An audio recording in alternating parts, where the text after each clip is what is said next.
Well, honey, Well, can you believe it's been a year? I know.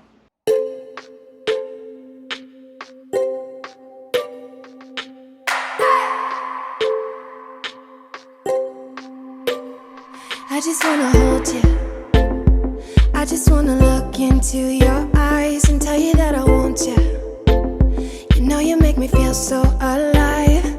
Can't stop thinking about you day and night. Love it when you kiss me, love it when we touch. Every time I'm down here, you make me smile. You're the solution. A year since we got the Prevost. Yeah. We actually purchased it in December. Mm-hmm. But we couldn't pick it up into March. Yeah. And because of the snow. Yeah, it had a lot to do with weather. And there's no way we were going to drive up there in the snow.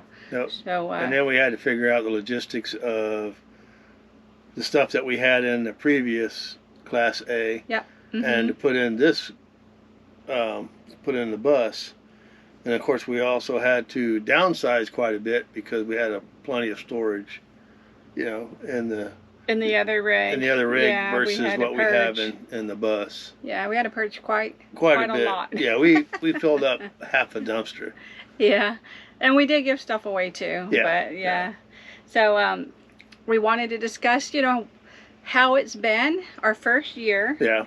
In the bus. Would we change it? Would we keep it the same? Do we have regrets? And we wanted to cover all that with you all today. No, yeah. So, yeah. What do you think? Would you do it again? First, I want to give a shout out to the individuals that we purchased the bus from. They went over and beyond our expectations, because when we first contacted them about the bus, we were on the phone with them, I guess, for about 5 hours the first time. About 5 hours. And Mitch and Paula. Yeah. Hats off to great people. Hats off to you, yeah, because he went through everything, explained everything, you know. And they were in California, and we were in Texas. Mm-hmm. And he explained a lot of what he did on the bus, and of course, the description showed everything that he replaced and whatnot. And we just couldn't have been more happier with how everything transpired. And we stayed, when we finally got to go pick up the bus, we stayed at their place for 2 or 3 days. Yeah, we to go over everything. To go over everything on the bus. And he was real thorough. But before we went to pick up the bus, he sent us videos. Right.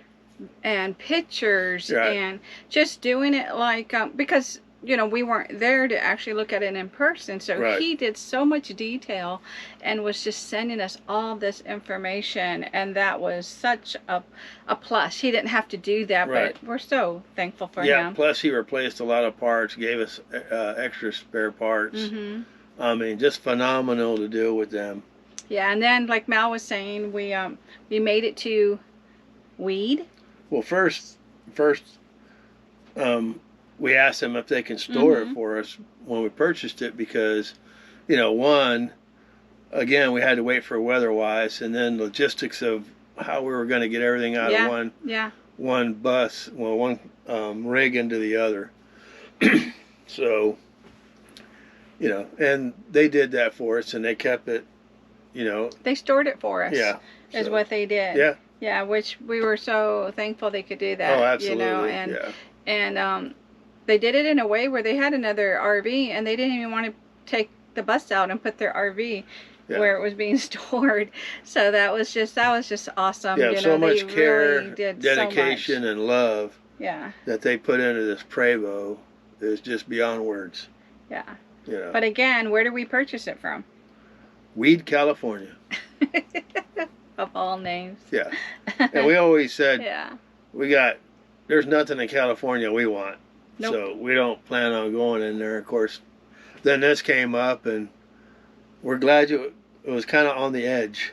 Yeah, it was upper California towards Oregon, right? It's like on the border. Mount Shasta area. Yeah, it was beautiful. Their backyard was Mount Shasta. You could see it. It was just absolutely beautiful. Yeah, very nice, beautiful So, property they had. Yeah, and so we made it to California, and we picked up the bus, and we just wanted to let you all know how we feel basically having it for the first year. Yeah. And would we do it again? Yeah. Absolutely. Oh, without a doubt. Yeah. Yeah. And we had a couple of repairs to do, but that's what happens when you live full time in there. And you travel full time. Yep. And I have no remorse. Quite happy with what we purchased and repairs we did, and you know, the repairs we did were just something that was of age. Yeah, our bus is a 1991. Yeah. You know, and a lot of the stuff is still original, which is amazing. Yeah. You know, and of course it's had some, you know, things changed out prior to we purchased it. And then of course Mel did his upgrades that he wanted to with the lithium batteries. We got changed out the fridge and got a more efficient energy efficient fridge. Yeah, because the other one went out, and that was a 2010 model. Yeah. So, I mean, it's lived its life, and you know, it's all good. We just had to decide if we wanted to invest in what we had. Right. Because of course everything that you have or you own, you need to invest in, and we didn't know if we wanted to invest in that or go ahead and buy the bus and invest in the bus. And it's truly a totally different beast than what we were used to. Yeah, drive wise, I mean, I could drive this with 2 fingers. Yeah. The maneuverability and the smoothness of the ride. Yeah. Not having to deal with slides. You know.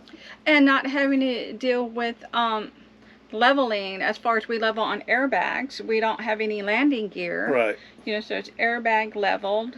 Landing gears are real slow to move in the cold, if they move at all. Yeah, yeah. There were times we've had that they all issue. worked, and there was time just one worked. One didn't work. Yeah. And it was real slow, so you had to hold that one down individually, and then leveling with airbags is just so much better. But the spots that you choose have to be pretty much not much of an incline. It has to be pretty level, because you only have, I think, 2 to 5 inches of leveling range, if that.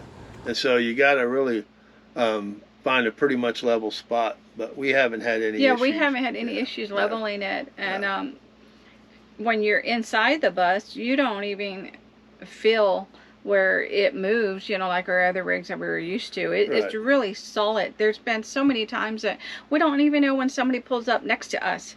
You know, if we have our windows shut, obviously, but you know, it's so sound, and it's just amazing. We look out and we're like, wow, we got neighbors. Yeah. Did you hear them come in? Nope. But this is, you know, we truly, the only thing that we truly regret is not doing this sooner. Yeah. You know, like you said, honey, that they always tell you to buy your first rig last. Don't know how you ever do that, because you don't really know what you're going to need. Yeah. You know, when you set out, you buy all these gadgets and all these things you think you're going to use, and then, you know, quarter of the way through, halfway through of your full time, you got to purge again. It's like, I'm carrying around this junk we don't even use. Yeah. You know, so we start giving stuff away, and then who do you know? Other RVers, and they go, oh no, we don't need that, we already gave ours away. So, you know, we just put a note on it, leave it, and we put free. You know, we'll either put it out front, or you can, like in the RV parks, you can take it to the community center or the laundromat, so forth, and put free on it. And you know, somebody would take it, but definitely put whatever you're giving away, that if it's working, because if it's something that you need to dispose of, just dispose of it.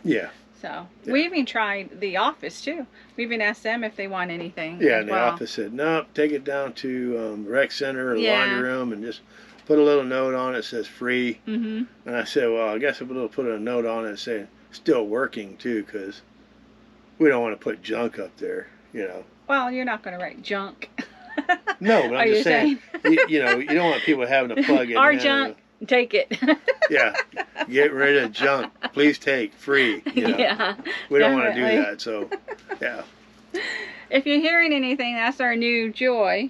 She's looking through her toy basket, which is our our Siamese seal point that we just adopted. Yeah. So, is there anything else you want to discuss as far as? No, again, we made the right decision. We're happy with it. We're 1 year in. As far as maintenance, it's a little bit more maintenance on the 8V92 versus the 60 series, but there's no greater sound than a 2-stroke Detroit diesel. I've had friends that have been wanting me to film that, especially when we do our drive videos. Yeah. And there's no way I can film it because either I'm inside with you, or if I'm following him so we can hook up, I can't film it. I probably need to put it like on the truck, the GoPro on the truck, because they want to hear the sound of the 8V92. Yeah. So I may do that. I'm going to try. Anything's possible. Yeah. Yeah.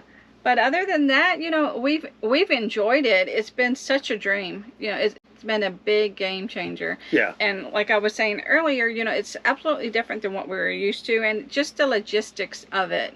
And also it's an all electric coach, so that's also peace of mind for us, not having to worry about propane. No.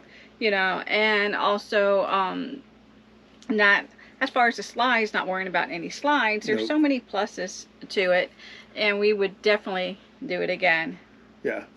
It's easier in most aspects, but then it's not easier as far as maintenance wise. It's just a few more things you got to keep up with. But if you're a maintenance nut, kind of like I am, keep on top of stuff, you're not going to have any issues. Yeah, yeah. And you like to work on a lot of things. Oh yeah, too. AB92 Silver is the best they put out. They'd still be putting them out if it wasn't for emissions. True. And I'm a true believer that, you know, they'd still be making these bad boys because they are some workhorses.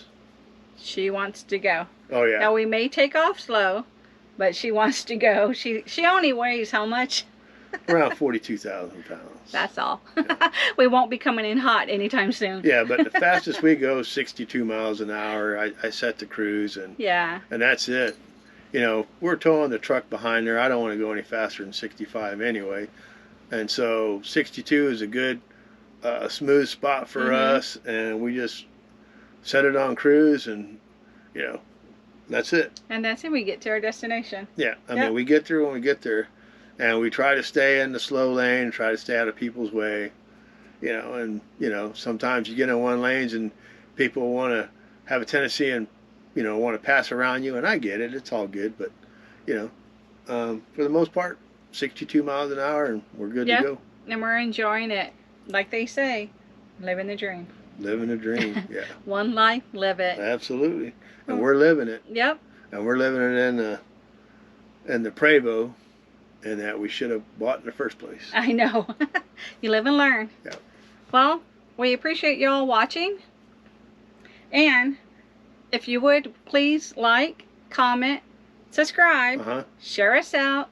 And we also have our swag, everything that we earned and, you know, that we receive from our swag store, we do donate it to a small veterans charity. Right. And we send it over to Wayward Wags. Yep. So we appreciate y'all watching.